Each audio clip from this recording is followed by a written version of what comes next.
వీక్షకులకు నమస్కారం. ఈ రోజు నుంచి సరస్వతి పుష్కరాలు మొదలవుతున్నాయి. దాని సందర్భంగా ఈ వీడియో చేస్తున్నాను.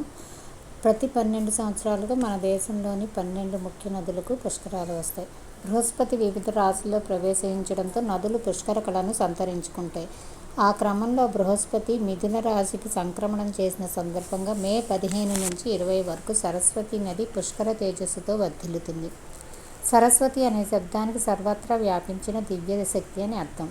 సర అంటే జ్ఞాన ప్రసరణం. నిత్య చైతన్య రూపిణిగా జీవులలో వెళ్ళి విరిసే ప్రాణశక్తికి సంకేతంగా సరస్వతి భాసిల్లుతుంది. అలాంటి విజ్ఞాన వరదాయిని నదీమ తల్లిగా అవతరించింది.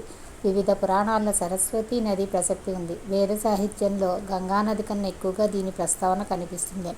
సరస్వతిని నదులలో సర్వశ్రేష్టమైనదిగా ఋగ్వేదం అభివర్ణించింది. దేవలోకంలో దీనికి క్షీరవాహిని అని పేరు.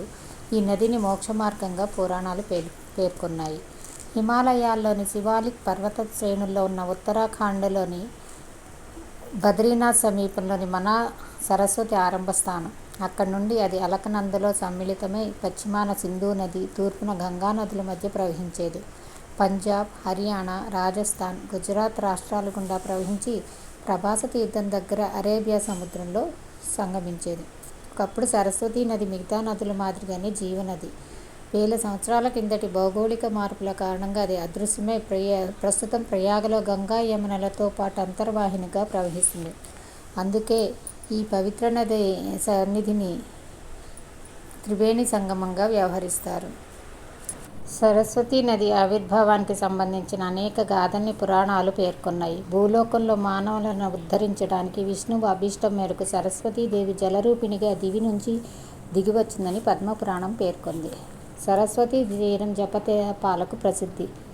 వేదవ్యాసుడు సరస్వతీదేవిని ఉపాసించి ఆ నదీ తీరంలోనే మహాభారత రచన చేశారని ప్రతీతి. హరప్పా నాగరికత సరస్వతీ నదీ తీరాన్ని రూపుదిద్దుకుందని చరిత్రకారులు నిర్ధారించారు. యజుర్వేదం ప్రకారం సరస్వతికి సుప్రభ, కాంచన, ప్రాచి, నంద, విశాలక అనే 5 ఉపనదులున్నాయి. బద్రీనాథ్ దగ్గర ప్రవహించే అలకనంద నదితో సరస్వతి మిళితమవుతుంది. కాబట్టి ప్రధానంగా బద్రీలోను, ప్రయాగలోని త్రివేణి సంగమ క్షేత్రంలోనూ సరస్వతీ నది పుష్కరోత్సవాలు జరుగుతాయి. తెలంగాణలోని కాళేశ్వర క్షేత్రంలో గోదావరి, ప్రాణహిత నదులతో పాటు సరస్వతి అంతర్వాహినిగా ప్రవహిస్తుందని స్థల పురాణం చెబుతుంది. ఈ తీర్థక్షేత్రంలో భక్తులు పుణ్యస్నానాలను, పుష్కర విధుల్ని ఆచరిస్తారు.